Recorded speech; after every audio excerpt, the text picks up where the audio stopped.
Nauwi nga sa girian ng mga pulis at rallyista ang idinaos pong kilos protesta sa Mendiola, Maynila kahapon. Ang payapang demonstrasyon laban sa korupsyon ay nauwi sa batuhan. May nagsindi pa po ng Molotov at bigla po nagkaroon ng pagsabog. Nagtakbuhan ng mga tao sa harapan po ng barikada ng mga pulis. Umulan pa ng mga bato kaya gumanti ang mga pulis ng tear gas at pambubomba po naman ng tubig. Pero walang umatras sa grupo ng mga kabataan at nakamaskara ang mga ito at nakasuot ng mga itim na t-shirt. Napagdiskitahan nila ang isang kalapit na hotel na pinagbabato ang harapan at nilooban pa kaya natangay ang isang vault. Sa gitna po ng girian ay mayroong nagsunog pa at may mga umaalingaw-ngaw na putok ng baril. Hindi pa maliwanag kung ilan ang mga nasugatan sa hanay po ng mga release at mga pulis. Pero ayon sa Manila Police District, nangangalap sila ngayon ng mga ebidensya para nga putugisin ang mga nanira ng ilang ari-arian sa rally. Umabot naman sa 72 ang naaresto kaya nangako ang lokal na pamahalaan ng Maynila nakakasuhan at pagbabayarin ng danyos ang mga salarin. Samantala, bago pa man magkagulo sa Mendiola, nauna ng binahan ng mga rallyista ang Luneta Park sa Maynila po yan kahapon ng umaga.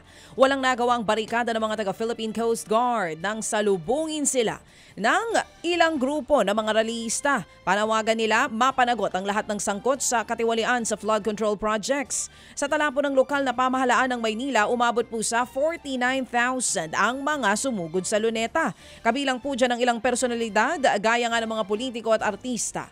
Hindi naman naiwasang may mga himatayin dahil sa tindi ng init at ng siksikan. Sa kabila niyan, kanya-kanyang gimmick din po ang mga rallyista. Mayroong nag-costume ng Darna at hindi rin nagpahuli si Batman. Pasado naman 2:00 ng hapon, nagdesisyon ng mga rallyista mula po sa Luneta na tumulak pa Mendiola at sa EDSA People Power Monument. Samantala po naman, dinagsarin po ng libo-libong rallyista ang EDSA Shrine at EDSA People Power Monument kahapon. Sa dami nga po ng mga nakiisa sa protesta ay halos hindi na makausad ang mga sasakyan at nagmistulang car park na ang flyover. Bigla ho namang bumuhos ang ulan pero tuloy pa rin po ang trillion peso march para nga po sa mga dumalo na rain or shine ang naturang pagtitipon. Ayon sa mga pulis, tinataya higit sa 30,000 lang. Ang bilang dyan, 60 to 70,000 ang mga rallyistang dumalo mula po sa EDSA Shrine hanggang People Power Monument. Mga 60 to 70,000 daw po ang nasa EDSA Monument kahapon. Samantala mga kapatid, sa ating ulat panahon, napanatili ng Super Typhoon Nando ang lakas nito habang unti-unting lumalapit dyan po sa Northern Luzon. Huling namataan ng bagyo sa layong 245 kph sa silangan po yan ng Kalayan sa Cagayan.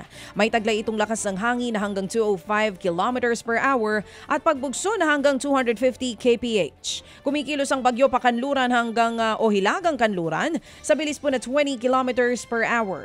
Posibleng maglandfall ang Super Typhoon Nando sa Babuyan Islands mamayang tanghali o sa hapon.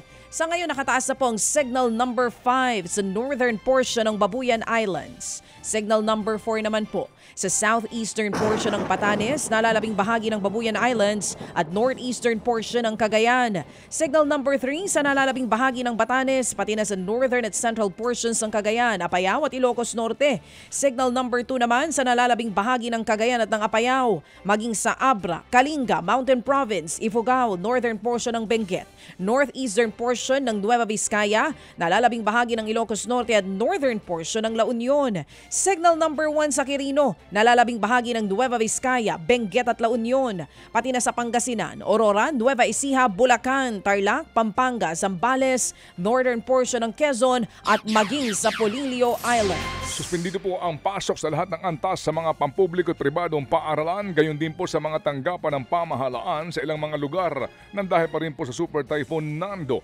Wala ngayong pasok all level sa buong Metro Manila, Abra, Antique, Apayao, Bataan, Batanes, Batangas, Benguet, Bulacan, Cagayan at sa Cavite. Wala din pong klase sa lahat ng antas sa Ifugao, Ilocos Norte, Ilocos Sur, Isabela, Kalinga, La Union at sa Laguna. Suspendido rin po ang klase all level sa Mountain Province, Nueva Ecija, Nueva Vizcaya, Occidental Mindoro, Oriental Mindoro, Pampanga, Pangasinan, Palawan, Romblon, Rizal, Tarlac at Zambales. Samantala, ilang artista po ang nakilahok sa kilos protesta dyan po sa Luneta maging sa EDSA People Power Monument kahapon. Kasama sa mga nakibaka si Elijah Canlas na sumama nga po sa mga miyembro ng Akbayan Party List. Sa Luneta sa Maynila, all black naman ang dumalo.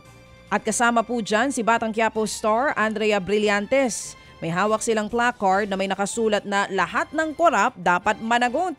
Nandyan din po si Maris Racal na nagmarcha kasama ang Philippine-Palestine Friendship Association. Kaisa rin ang aktres na si Jody Santa Maria sa mga nanawagang wakasan ng korupsyon sa bansa. Ang veteranang aktres na si Tessie Tomas na nawagang magbitiw sa lahat ng nasa pwesto. Tutal, lahat naman daw ay guilty. Nakirali rin sina Angel Aquino at Miss Philippines Earth title holder Joy Barcoma. Present din po sa Trillion Peso March ang buong Showtime crew na sina Vice Ganda, Ayon Perez, Donnie Pangilinan, Ann Curtis, Darren Espanto at Jasmine Curtis Smith. At ang hamon ni Vice Ganda kay Pangulong Marcos Jr., ipakulong mo lahat ng sangkot. Dumalo rin po at nagwagayway ng watawat si 2018 Miss Universe Catriona Gray. Mga kapatid, brothers and sisters, saan ka pa? Dito na tayo sa totoo.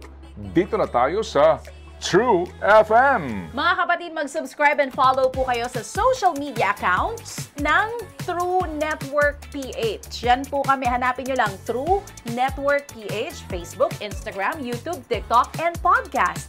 Mapa Apple or Spotify man yan, mahahanap nyo kami. Lahat ng mga napapanood at napapakinggan nyo po sa programa, nasa social media accounts namin yan. So paano mga kapatid? See you sa social media! Dito tayo sa totoo, tunay at tapat.